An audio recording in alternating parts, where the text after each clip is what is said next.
दोस्तों, आप सभी को नमस्कार। आपका हमारे YouTube channel Astauli coaching centre channel पर स्वागत है।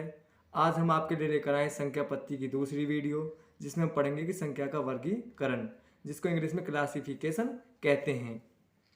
संख्या हमारी 3 भागों में विभाजित है। संख्या का पहला होता है वास्तविक संख्या, जिसको इंग्लिश में हम रियल नंबर कहते हैं। जितनी भी हमारी माइनस अनंत से प्लस अनंत तक संख्याएं होती हैं, सभी वास्तविक संख्याएं कहलाती हैं। उसके बाद दूसरी होती है हमारी काल्पनिक संख्याएं, जिनको हम इंग्लिश में इमेजिनरी नंबर कहते हैं। जैसे अंडर रूट में -1, अंडर रूट में -2, अंडर रूट में -3, ये सभी हमारी काल्पनिक संख्या हैं। अंडर रूट -1 की वैल्यू होती है आयोटा और -1 की वैल्यू होती है आयोटा स्क्वायर। इनको हम नहीं पढ़ते हैं। उसके बाद होती है सम्मिश्र संख्या, जिसको इंग्लिश में कॉम्प्लेक्स नंबर बोलते हैं। ये वास्तविक संख्या और काल्पनिक संख्या के योग से बनते हैं। रियल नंबर और इमेजिनरी नंबर के योग से। जैसे 5 हमारा वास्तविक संख्या होगी, आयोटा हमारी काल्पनिक संख्या होगी, तो दोनों के योग से बन गई सम्मिश्र संख्या। 5 प्लस आयोटा, 3 प्लस 2 आयोटा। इनको हम नहीं पढ़ते हैं, उनमें पढ़ना है सिर्फ वास्तविक संख्याएं। उसके बाद हम पढ़ेंगे वास्तविक संख्या। वास्तविक संख्या 2 प्रकार की होती हैं। रियल नंबर, इसको इंग्लिश में कहते हैं वास्तविक संख्या को। तो वास्तविक संख्या पहला होगा पूर्णांक, जिसको हम इंटीजर्स कहते हैं, और दूसरा होगा दशमलव संख्या, जिसको हम इंग्लिश में डेसिमल नंबर कहते हैं। अब पढ़ेंगे हम पूर्णांक। वास्तविक संख्या का पहला भाग पूर्णांक।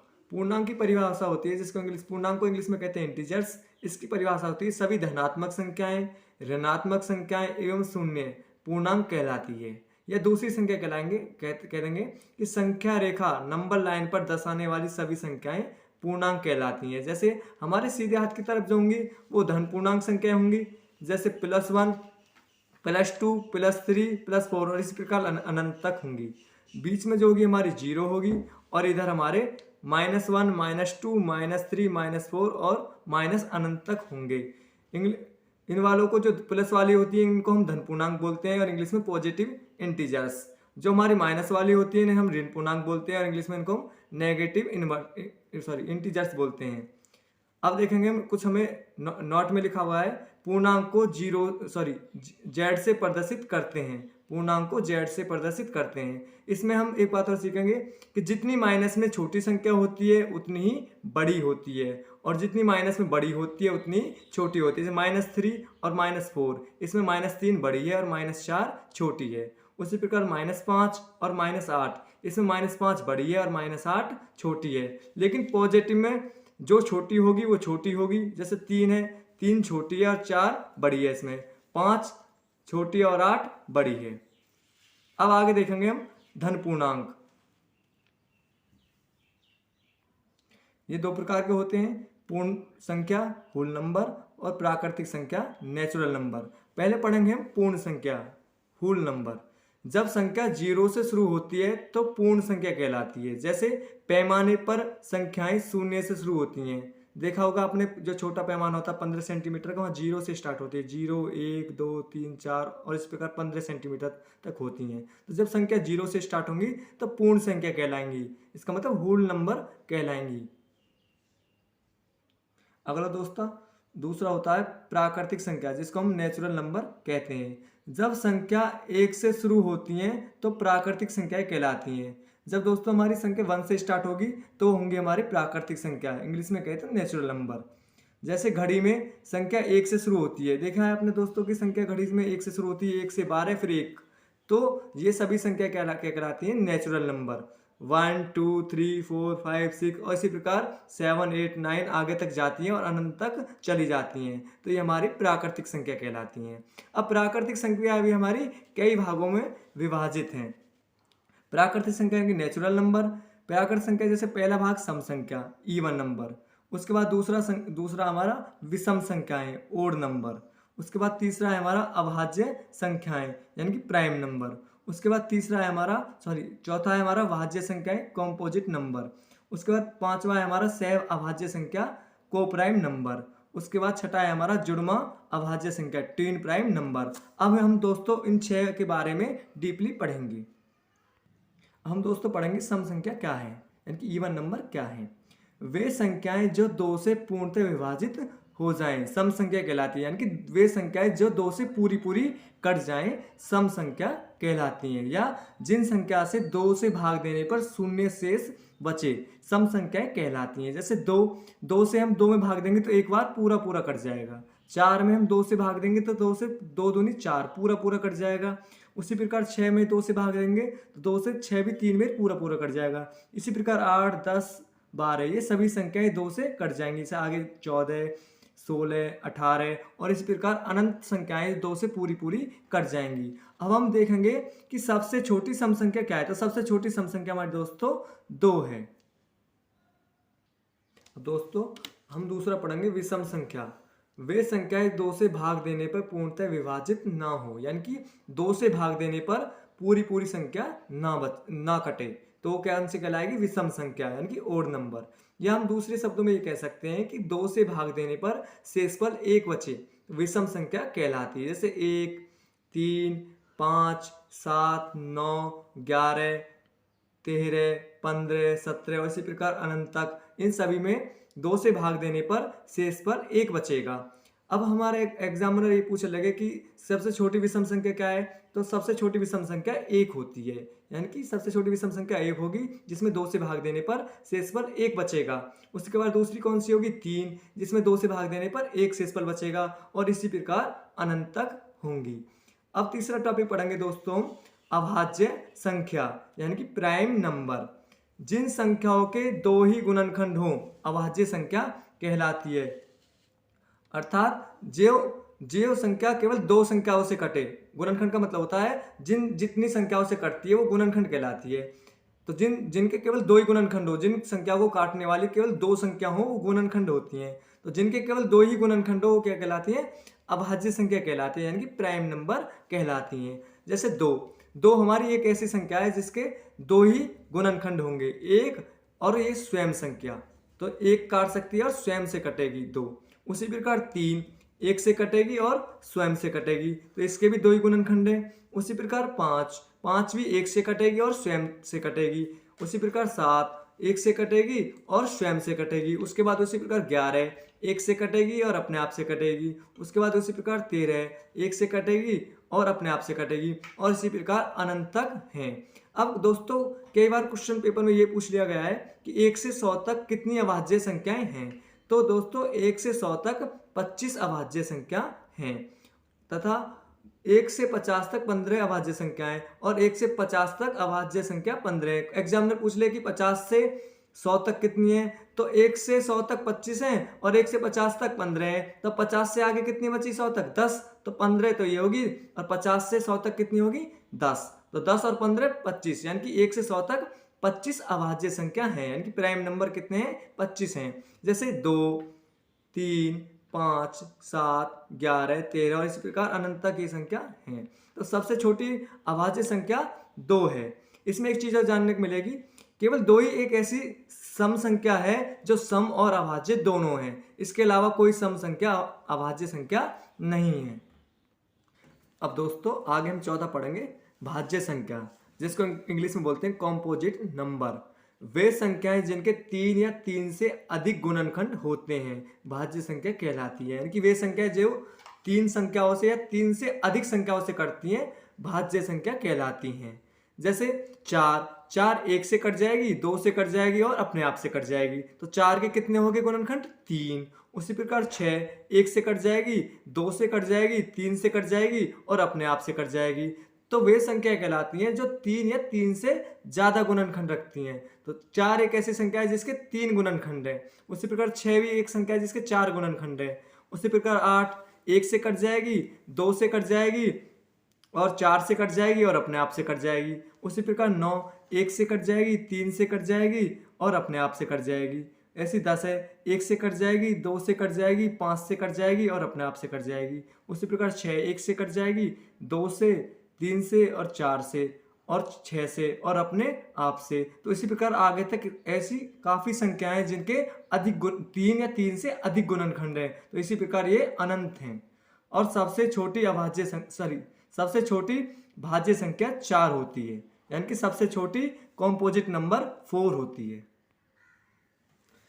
उसके बाद दोस्तों हमारा 5वां नंबर है सह अभाज्य संख्या, को प्राइम नंबर।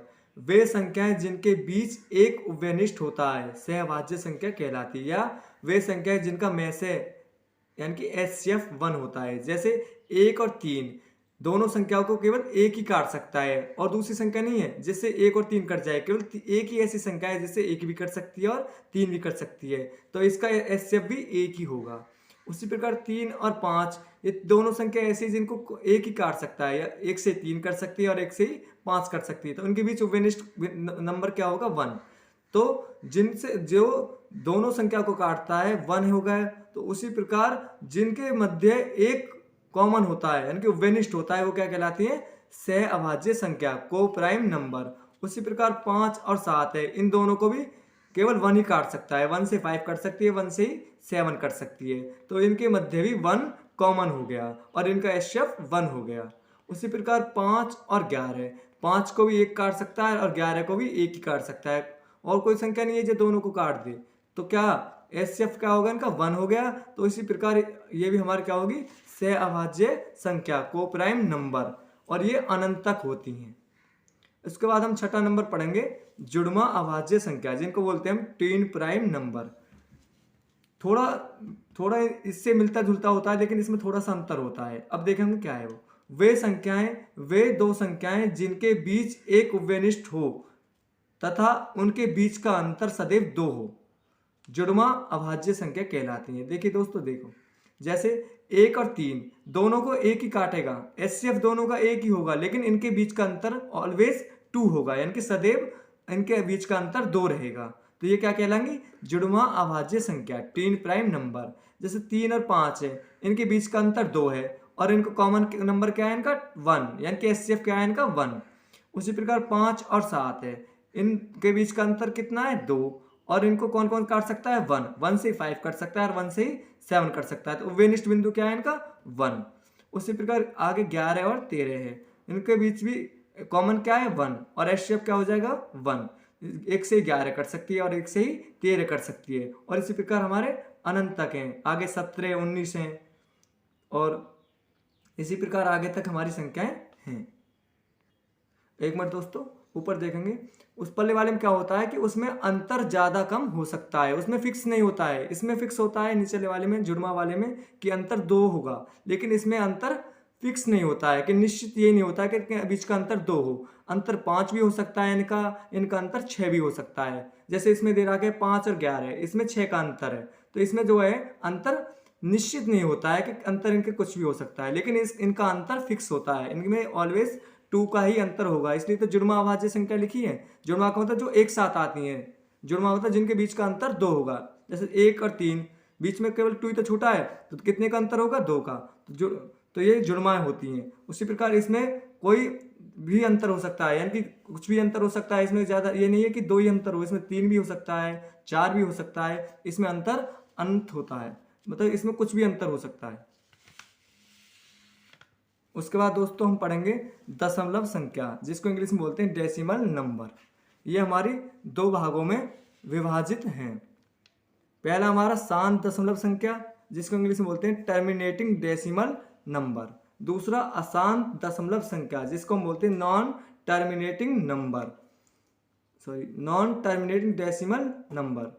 तो पहला है हमारा शांत दशमलव, वे संख्याएं जिनमें दूसरी संख्या से भाग देने पर दशमलव के कुछ स्थान पर जाकर जिस संख्या में भाग दिया जा रहा है वो पूर्णतः विभाजित हो जाए। जैसे 6 में मैंने 8 से भाग दिया, तो 8 का भाग 6 में देने पर पॉइंट से 2 स्थान पर जाकर पूरा कट जाएगा। उसी प्रकार दूसरा है हमारा, जैसे 8 से हमने 44 में भाग दिया, 8 का 44 में भाग देंगे तो पॉइंट से अगले स्थान पर जाकर पूरा कट जाएगा। यानी कि जिसमें संख्या में भाग देने पर, जैसे 8 का भाग 6 में देने पर, तो 2 स्थानों पर जाकर पूरा कट गया। तो ऐसी आगे और संख्या आएंगी जिनमें एक संख्या बड़ी संख्या से या छोटी संख्या से भाग देने पर दशमलव में जाकर एक स्थान या दो स्थान, तीन स्थान तक या चार स्थान तक जाकर संख्या पूरी पूरी कट जाएगी, तो उसे कहते हैं शांत दशमलव, टर्मिनेटिंग डेसिमल नंबर। जैसे दोस्तों हम 8 का भाग देंगे 6 पर, तो ना जाने की 0 पॉइंट लगाई, 0 बढ़ाई, 8 सत्ते 56, उसके बाद हमारा क्या बचा 4 पॉइंट लग रहा है, 0 बढ़ा ली, 8 पंजे 40, तो हमारा पूरा पूरा कट गया, दो स्थानों पर जाकर पूरा पूरा कट गया। इसी प्रकार जो हमारे शांत दशमलव वाली संख्या होगी उसका बड़ी संख्या का या छोटी संख्या का किसी दूसरी संख्या में भाग देने पर पॉइंट दशमलव के कुछ स्थानों पर जाकर वो पूरी पूरी कट जाएगी। अब दोस्तों दूसरा हम दशमलव का देखेंगे, अशांत दशमलव। ये भी दो भागों में विभाजित है, अशांत आवर्ती रिपीटिंग नॉन टर्मिनेटिंग डेसिमल, दूसरा अशांत अनावर्ती non repeating non terminating decimal. तो पहला पढ़ेंगे हम अशांत आवर्ती। जब एक संख्या को किसी दूसरी संख्या से भाग दिया जाता है तो भागफल के रूप में एक संख्या बार बार रिपीट होती है, यानी कि पुनरावर्ती होती है। जैसे 10 में हम 3 का भाग देंगे, तो 10 में 3 का भाग देंगे तो हम देखेंगे 3 से 3 तिया 9, 1 बचा, पॉइंट लगाया, 0 बढ़ा दिया, 3 तिया 9, कितना बचा 1, पॉइंट लग रहा है, 0 बढ़ा दिया, 3 तिया 9, यानी कि हर बार 3 3 रिपीट हो रहा है। तो हम इसको लिख देते हैं 3.333 या 3.3 के ऊपर वार। इसका मतलब ये होता है कि ये संख्या बार बार आ रही है। उसके बाद हम दोस्तों दूसरा पढ़ेंगे अशांत अनावर्ती non repeating non terminating decimal. जब एक संख्या को किसी दूसरी संख्या से भाग दिया जाता है तो भागफल के रूप में बार बार अलग अलग संख्याएं आती रहती हैं। जैसे 7 का भाग हम 22 में देंगे, तो दोस्तों 7 से 3 बार जाएगा, 21, 1 बचेगा, पॉइंट लगाएंगे, 0 बढ़ाएंगे, तो 7 एकम 7, कितना बचा 3, पॉइंट लगा हुआ, 0 बढ़ा लिए, 7 चौक 28, कितना बच गया 2, पॉइंट लग रहा है, 0 बढ़ा लीजिए, 7 दूनी 14, 7 दूनी 14, कितना बचा 6, पॉइंट लग रहा है, फिर 0 बढ़ जाएगा, 7 2 8 56। तो देखिए पॉइंट से अलग अलग संख्याओं से बार बार भाग जा रहा है, लेकिन पूरा भी नहीं कट रहा है। पूरा कट जाता तो शांत दशमलव हो जाता, लेकिन ये पूरा भी नहीं कट रहा है और एक संख्या बार बार भी नहीं आ रही है। जैसे पहले आ रही थी 3 3 बार बार आ रहा था, जैसे पहले में 3 बार बार आ रहा था भागफल के रूप में, इसमें अलग अलग संख्या आ रही है बार बार। तो ये क्या होता है अशांत अनावर्ती non repeating non terminating decimal. तो यही संख्या कहलाती हैं ये। इसके बाद पढ़ेंगे दोस्तों परिमेय संख्या रेशनल नंबर और दूसरा अपरिमेय संख्या इरेशनल नंबर। तो पहले पढ़ेंगे रेशनल नंबर, जिसको हिंदी में बोलते हैं परिमेय संख्या। वे संख्याएं जिन्हें P/Q के रूप में लिख सकते हैं परिमेय संख्या कहलाती हैं, लेकिन Q 0 के बराबर नहीं हो। अब दोस्तों आगे देखेंगे जैसे √16, √9, √25, √36 और इसी प्रकार है। तो इनकी जो मान होता है √16 की वैल्यू पूरी होती है 4, √9 की वैल्यू होती है 3, √25 की वैल्यू 5 होती है, √36 की वैल्यू 6 होती है। तो ये सभी क्या होती है परिमेय संख्या, जिसका रूट की वैल्यू का मान पूरा पूरा होता है वो परिमेय संख्या कहलाती है। आगे जैसे रूट, इसके बाद √49 हुआ, उसका 7 हो जाएगा। तो इसी प्रकार बहुत सारी संख्याएं हैं। तो ये देखेंगे दोस्तों हम √16 कैसे हो, देखो कैसे देखो 4 में 4 की गुणा करेंगे तो 16 हो जाएगा। तो ये 16, अब इसका हम अगर वर्गमूल लेंगे 16 का, यदि हम वर्गमूल लेंगे तो क्या होगा 4 होगा। जैसे 4 में 4 से गुणा करेंगे तो वर्गमूल उसका रूट में 16 आ जाएगा, लेकिन अगर इसका रूट को खत्म करेंगे यानी उसका वर्ग करेंगे तो 4 हो जाएगा। वर्गमूल का वर्ग करते हैं तो वर्गमूल हट जाता है और क्या आ जाएगा 4 आ जाएगा। ये हमको पढ़ने के लिए आगे एक चैप्टर आएगा वर्गमूल और घनमूल, उसमें मिलेगा, हम इसमें पूरे को डिटेल से पढ़ेंगे। अब इसके बाद आगे दोस्तों हम देखेंगे पाई। तो जब हम दोस्तों कंफ्यूज रहते हैं कि पाई परिमेय संख्या है या अपरिमेय संख्या है, आज हम देखेंगे कि पाई क्या है। तो दोस्तों जो पाई का जो मान होता है 22/7 वो एक परिमेय संख्या होती है। क्यों? क्योंकि 22/7 को हम P/Q के रूप में लिख सकते हैं और जो पाई होती है वो परिमेय संख्या नहीं होती है। उसके बाद जो हमारी माइनस वाली होती है, जैसे -2, -6, -5 और -8 भी ये परिमेय संख्या होती हैं, क्योंकि हमारी जो उसमें लिखा है परिमेय संख्या की को P/Q के रूप में हो, तो ये हमारे P/Q के रूप में है, क्योंकि इनके नीचे 1 है, इन सभी के नीचे 1 है, तो ये P/Q के रूप में है। तो ये सभी क्या है? परिमेय संख्या हैं। उसके बाद दोस्तों जो हमारे अभी हमने पढ़ी थी शांत दशमलव संख्याएं तथा अशांत आवर्ती भी संख्याएं, तो ये भी क्या होती हैं? परिमेय संख्याएं। क्योंकि जैसे शांत दशमलव वाली क्या थी कि पॉइंट के कुछ स्थान पर जाकर पूरी कट जाएं, तो ये थी पहले अभी पढ़ी थी हमने 0.75, तो इसको पॉइंट को हटा के हम नीचे क्या लिख सकते हैं? जितने स्थान बाद पॉइंट उतनी जीरो लगा सकते हैं। जैसे 1, 2, 2 स्थान बाद पॉइंट नीचे क्या आ जाएगा? 100। यहाँ से पॉइंट हटकर 75/100, या काट के क्या लिख सकते हैं? 3/4। तो इसे हम P/Q के रूप में लिख सकते हैं, इसे हम P/Q के रूप में लिख सकते हैं। तो ये होगी हमारी P और ये होगी हमारी Q। उसी प्रकार हमने पढ़ा था अशांत आवर्ती, जो बार बार आ रही थी, जैसे जिसमें हमने 10 में 3 का भाग दिया था, या 1 में हम 3 का भाग देंगे, तो बार बार यही तो आ रही थी। तो इसमें क्या होती है? जो हमारे ऊपर पावर होती है, जैसे 3 के ऊपर वार लग रहा है, तो वार को हटाने के लिए जितना वार होता है 3, तो जितना वार होगा उतने हम 9 लगा देते हैं। 3 के ऊपर 1 वार है, तो हम क्या लिख देंगे? 3/9। तो इन्हें भी हम P/Q के रूप में लिख सकते हैं। तो 3 हमको 3 से भाग देंगे, 3 1 हम 3 और 3 तिया 9, तो 1/3 भी तो P/Q के रूप में से लिख सकते हैं। तो ये भी क्या होती है? हमारी दोस्तों परिमेय संख्या होती हैं। अब दोस्तों आगे पढ़ेंगे हम अपरिमेय संख्या, जिनको हम इंग्लिश में बोलते हैं इरेशनल नंबर। अपरिमेय संख्या, इरेशनल नंबर, वे संख्याएं जिन्हें हम P/Q के रूप में नहीं लिख सकते हैं। जैसे √5 है, तो √5 की वैल्यू जो आती है वो पूरी नहीं आती है, पॉइंटों में आती है, और वो कैसी होती है? अशांत आवर्ती की होती है, यानी कि कटती नहीं है, कहीं इस स्थान पर जाके बार बार कोई ना कोई अलग अलग संख्या से भाग जाता ही रहता है।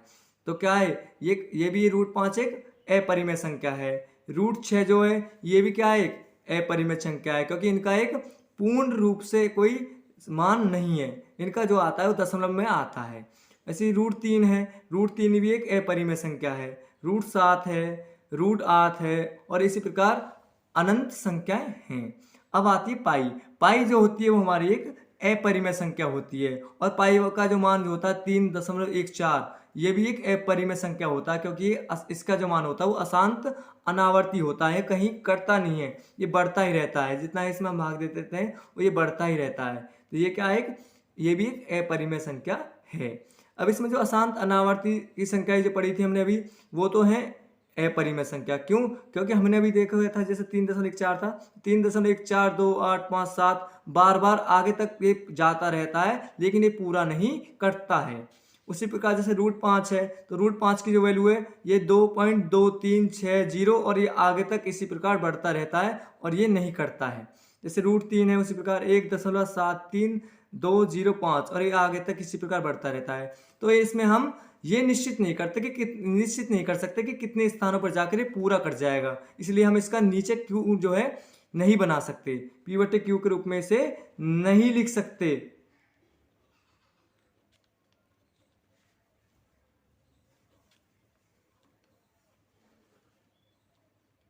क्योंकि इसका हमें ये नहीं पता कि इसका जो नीचे हम इस स्थान से हटाएंगे दशमलव, तो कितने स्थान पर जाके रुकेगा, इसलिए हम इसे ये नहीं कह सकते इसका क्यों कितना होगा।